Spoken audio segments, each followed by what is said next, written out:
আসসালামু আলাইকুম এভরিওয়ান। আমি ডাক্তার আফরোজা পারভিন ফ্রম রাজশাহী, বাংলাদেশ। স্বাস্থ্য বিষয়ক যে কোনো পরামর্শের জন্য আমি আছি আপনাদের সাথে। রমজান মাসে রোজা শুরুর আগে ডায়াবেটিক পেশেন্ট, বিশেষ করে যারা ইনসুলিন নিচ্ছেন, তাদের বেশিরভাগ ক্ষেত্রেই প্রশ্ন থাকে কোন বেলার ইনসুলিন কখন নেবেন রোজার সময়ে। অনেক সময় দেখা যায় ইনসুলিন সিরিজটা উল্টাপাল্টা হয়ে যাচ্ছে। এই সময় বুঝতে পারেন না যে কোন সিরিঞ্জ দিয়ে কত ইউনিটের ইনসুলিন নেবেন। আজকের এই ভিডিওটাতে আমি এই বিষয়গুলো নিয়েই কিছুটা আলোচনা করব। তাহলে চলুন পুরো ভিডিওটা দেখতে থাকুন।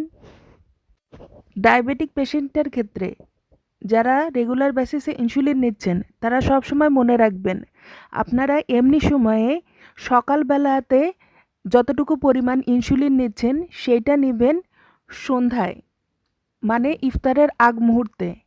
আর রাত্রে যতটুকু ইনসুলিন নেন সেটা নেবেন ভোর রাত্রিরে। কারণ আপনারা ইফতারে যে পরিমাণ খাবারটা গ্রহণ করতেছেন সেটা একটু বেশি পরিমাণে থাকতেছে। এর কারণে এক্ষেত্রে আমাদের সকালবেলায় যে বেশি পরিমাণে ইনসুলিনটা নিতে হয় সেটার প্রয়োজন পড়বে। তাই সন্ধ্যাতে ইফতারের সময়ে আমাদের সকালবেলার পরিমাণের অংশটুকু ইনসুলিন নিতে হবে। আর রোজা থাকার কারণে সারাদিন যেহেতু না খেয়ে থাকতে হবে, তাই সেক্ষেত্রে ইনসুলিনের সারাদিনের অতটা প্রয়োজন পড়বে না। সেজন্যই রাত্রের অল্প অ্যামাউন্টের ইনসুলিনটা নিতে হবে ভোর রাত্রিরে, অর্থাৎ সাহারির সময়ে। এখন চলে আসা যাক ইনসুলিনের সিরিঞ্জের ক্ষেত্রে। বাংলাদেশের বাজারে সাধারণত দুই ধরনের ইনসুলিনের সিরিঞ্জ পাওয়া যায়, একটা 40 ইউনিটের আর একটা 100 ইউনিটের।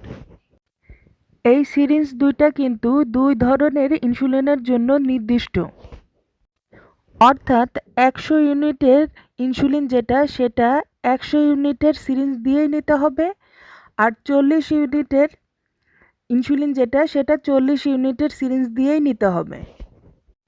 এই 100 আর 40 ইউনিটের ইনসুলিনগুলার পার্থক্য আসলে কিন্তু এদের ঘনত্বে। 100 ইউনিটের ইনসুলিনটা বেশি ঘনত্বের এবং 40 ইউনিটের ইনসুলিনটা একটু কম ঘনত্বের।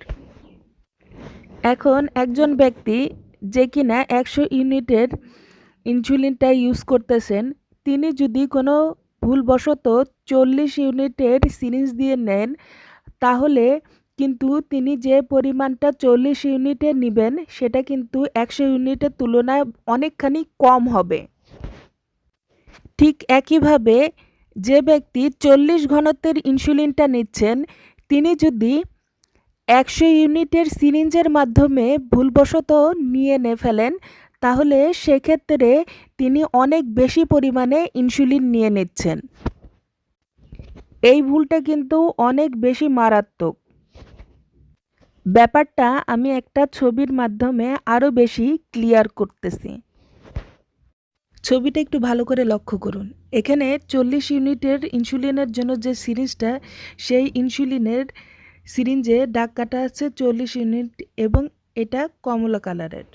এবং 100 ইউনিট ইনসুলিনের জন্য যে সিরিঞ্জটা সেটা ব্ল্যাক কালারের এবং তাতে 100 পর্যন্ত দাগ করা আছে। এবার দুটা ইনসুলিনের সিরিঞ্জ পাশাপাশি রেখে একটু খেয়াল করলে বুঝতে পারবেন এদের পরিমাণের পার্থক্যটা, অর্থাৎ ইউনিটের পরিমাণের পার্থক্যটা। মনে রাখুন, লালটা কিন্তু 40 ইউনিটের জন্য এবং কালোটা 100 ইউনিটের জন্য।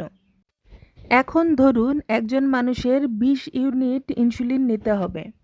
এখন যে 40 ইউনিটের ইনসুলিন নিচ্ছে, সে যদি লালটা বাদে কালোটা দিয়ে 20 ইউনিট নেয়, তাহলে সেক্ষেত্রে সে কত পরিমাণ কম ইনসুলিন নিচ্ছে।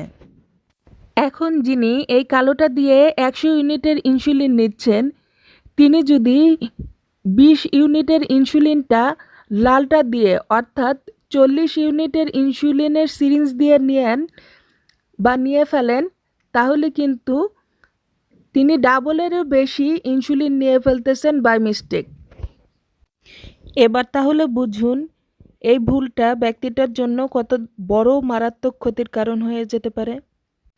একে তো 100 ইউনিটের ইনসুলিন এমনি বেশি ঘনত্বের, অর্থাৎ এর কার্যকারিতা অনেক বেশি। তারপরে আবার তিনি ভুলবশত দ্বিগুণেরও বেশি ইনসুলিন নিয়ে ফেলতেছে। এর ফলে ওই ব্যক্তিটির সুগার লেভেল অনেক বেশি পরিমাণে কমে যেয়ে সে কিন্তু কোমায় চলে যেতে পারে, অর্থাৎ অজ্ঞান হয়ে যাবে। আশা করা যায় বিষয়টা আপনাদের কাছে এবার ক্লিয়ার হয়েছে। তাই যে ইনসুলিনের জন্য যে সিরিঞ্জ, আমাদেরকে সেই ইনসুলিন সেই সিরিঞ্জ দিয়েই নিতে হবে, এতে মিস্টেক করা যাবে না। এখন গবেষণায় দেখা গেছে বয়স্ক ডায়াবেটিক পেশেন্টের ক্ষেত্রে, বিশেষ করে 40 বা 50 ঊর্ধ্ব পেশেন্টের ক্ষেত্রে যদি বেশি পরিমাণে ইনসুলিন নিয়ে ফেলে, সেক্ষেত্রে রোগী অজ্ঞান হয়ে যাওয়ার পাশাপাশি তার কিন্তু কার্ডিয়াক অ্যারেস্ট অর্থাৎ হার্ট অ্যাটাকও হয়ে যায়। তাই প্রত্যেকটা ডায়াবেটিক পেশেন্টের উচিত অত্যন্ত সতর্কতার সাথে ইনসুলিন ব্যবহার করা। আজ তাহলে এ পর্যন্তই থাক। আর হ্যাঁ, স্বাস্থ্য বিষয়ক কারো কোনো কিছু জানার থাকলে অবশ্যই আমাকে কমেন্ট বক্সে তা লিখে জানাবেন। আমি যথাসম্ভব চেষ্টা করব আপনাদের কমেন্টের রিপ্লাই দেওয়ার। অনেক বেশি ধন্যবাদ ভিডিওটি পুরোপুরি দেখার জন্য। আল্লাহ হাফেজ।